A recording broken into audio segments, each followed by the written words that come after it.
दर्शकों, आज का एपिसोड एक ऐसे सवाल के साथ शुरू करने जा रहे हैं जो पूरे हिंदू समाज को सोचने पर विवश कर देगा कि संत रामपाल जी महाराज सनातन हितैषी हैं या सनातन विरोधी। तो आइए बिना किसी देरी के साथ आज का एपिसोड शुरू करते हैं। संत रामपाल जी महाराज सनातन हितैषी या विरोधी? संत रामपाल जी महाराज कर क्या रहे हैं? ये हमारे हिंदू धर्म के खिलाफ षड्यंत्र रच रहे हैं। इनके अनुयायी से ये जानना चाहते हैं कि संत रामपाल जी महाराज आखिर हमारे हिंदू धर्म को क्यों टारगेट कर रहे हैं, हमारे सनातन धर्म की क्यों धज्जियां उड़ाने में लगे? क्या सही में संत रामपाल जी महाराज हिंदू धर्म विरोधी हैं? नहीं, वो सनातन धर्म को ही मानते हैं। मैं भी सनातनी हूँ, हिंदू हूँ, और जो वास्तविक ज्ञान है शास्त्रों के आधार से दिया जाता है वही ज्ञान हमारे संत रामपाल जी महाराज दे रहे हैं। और एक बार सबसे पहले उनका ज्ञान सुने समझे, इसके पश्चात आए, वो बराबर आपको समझ में आएगा कि ये किस टाइप का ज्ञान। सारे पवित्र सत्ग्रंथ जो भी है उन्हीं के अकॉर्डिंग वो ज्ञान दे रहे हैं। ब्रह्मा विष्णु महेश को हम छुड़वा सकते हैं, हम कोई बालक है। तीनों देवा कमल दल बस है, ये ब्रह्मा विष्णु महेश, प्रथम इनकी वंदना फिर सुन सतगुरु उपदेश। दर्शकों, संत रामपाल जी महाराज पूर्ण रूप से सनातनी संत हैं। संत रामपाल जी महाराज जो ज्ञान बताते हैं वो हिंदू धर्म के पवित्र सदग्रंथों से ही बताते हैं। हिंदू धर्म के पवित्र ग्रंथों का सत्य ज्ञान भक्त समाज को बताते हैं। संत रामपाल जी महाराज सभी पवित्र सदग्रंथों को सत्य मानते हैं तथा सर्व देवी देवताओं श्री राम, श्री कृष्ण जी आदि का पूर्ण सम्मान करते हैं। इन्हीं की भक्ति करते तथा करवाते हैं, परंतु फिर भी संत रामपाल जी महाराज को अज्ञानतावश हिंदू विरोधी कहा जाता है। जबकि कुछ धर्मगुरु हिंदू संत का मुखौटा लगाए आपको दिन रात अज्ञान अंधेरे में झोंक रहे हैं। उनमें से एक हैं सदगुरु जी उर्फ जग्गी वासुदेव। इनकी एक वीडियो आपको दिखाते हैं जिससे आपको पता चलेगा कि ये सनातन धर्म के कितने बड़े हितैषी हैं। अब पौराणिक कथाओं पर आते हैं। हम जानते हैं कि इलियड होमर ने लिखा था। वो एक अंधा व्यक्ति था। उसने लिखा कि 14,000 घोड़े हैं, मगर क्योंकि हम जानते हैं कि उसने खुद घोड़ों को नहीं देखा होगा, इसलिए हम मानते हैं कि उसमें किसी तरह की ऐतिहासिक कहानी बुनी जा रही है। मगर आजकल सभी धार्मिक ग्रंथों को उपदेश माना जाता है, तो क्या हमें ये मानना चाहिए कि रामायण महाभारत में भी कहानियाँ गढ़ी गई हैं और उन्हें साहित्य मानने की जगह उपदेश मानना गलत है? मैंने कभी किसी को रामायण और महाभारत को उपदेश मानते नहीं देखा। कुछ खास भाग हैं जो नहीं, वो नहीं मान सकते क्योंकि वो भ्रम से परेशान हो जाएंगे। क्योंकि महाभारत में हर तरह के लोग हैं, बेहतरीन लोग, बुरे से बुरे लोग, इनके बीच हर तरह के स्त्री पुरुष उसमें हैं। 1 लाख से ज्यादा चरित्र हैं, उसे आप उपदेश कैसे मान सकते हैं? तो सवाल है कि इस देश में हम राम की पूजा क्यों करते हैं? वो कोई बहुत सफल व्यक्ति नहीं थे। अगर आप इसे ध्यान से देखें तो वो लगातार असफल रहे। हाँ, आज भी वो जमीन की समस्याओं से जूझ रहे हैं, इसीलिए आपने ये मुद्दा उठाया। मगर ये आज की ही बात नहीं है, सिर्फ आज की बात नहीं है। अपने जीवन की शुरुआत से ही वो लगातार मुसीबत और मुसीबत और मुसीबत में रहे। देखिए, राजा बनना उनका अधिकार था। 17 या 18 साल की उम्र में उनका राज्याभिषेक हो गया।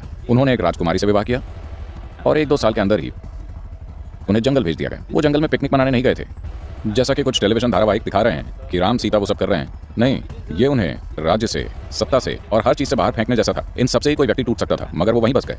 मगर राम एक शंकालु व्यक्ति भी थे। जब सीता उनके पास वापस आई तो पहले उन्हें अग्नि परीक्षा देनी पड़ी। पहले वो आग से गुजरी। हम उस पर आएंगे, कूद कर वहाँ मत पहुंचिए, पहले उनका हरण तो कर ली। देखिए, अब आप चीजों का क्रम बदल रहे हैं। पहले उनका अपहरण करते हैं, ठीक है?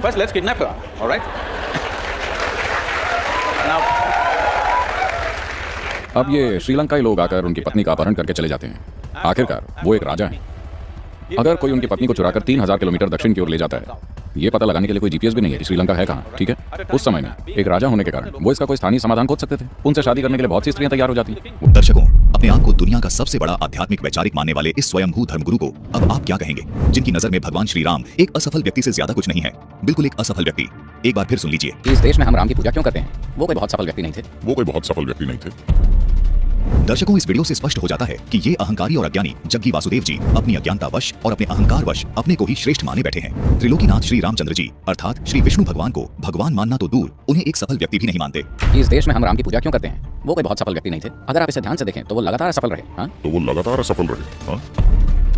दर्शकों, ये इनके अहंकार का सबसे बड़ा प्रमाण है। जबकि भोले श्रद्धालु ऐसे धर्मगुरुओं को हिंदू हितैषी माने बैठे हैं, जबकि ऐसे धर्मगुरु हिंदू धर्म की जड़ें खोद रहे हैं और जनता को नास्तिक बनाने पर तुले हैं। जग्गी वासुदेव जी यही नहीं रुके, बल्कि उन्होंने श्री जानकी जी अर्थात सीता जी का भी अभद्र मजाक बनाया है।